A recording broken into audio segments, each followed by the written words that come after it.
பகவத்கீதையில் 14 ஸ்லோகம். தத ஸ்வேதைர்ஹயைர்யுக்தே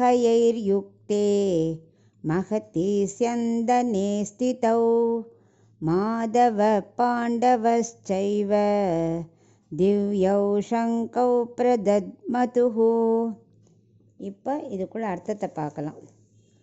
அர்ஜுனன் கண்ணன் அவாரா என்ன பண்ணா, அவாவா தேரில் அமர்ந்துட்டு அவாவா சங்கத்தை ஊதினா. இப்போது பீஷ்மரும் மற்றவாளும் அவாவா சங்கம் ஊதினா இல்லையா? அவள் ஊதி முடித்த உடனே பீஷ்மர் இந்த சைடில் ஊதின உடனே இப்போ அர்ஜுனன் கண்ணன் இவா சைடு ஊதுறா. அர்ஜுனன் அவள் என்ன பண்ணா, மிக உயர்ந்த சந்தன தேரில், வெள்ளை குதிரை பூட்டிய தேரில் வெள்ளை ஆடை அணிஞ்சுட்டு அர்ஜுனனும் நீல நிறமான கண்ணன் திவ்யமான சங்கம் ஊதினாங்க 2 பேரும். இந்த சௌந்தரியத்தை கண்ட எதிராளிகள் அப்படியே மயக்கம் அடைது போல் ஆயிட்டாளாம்.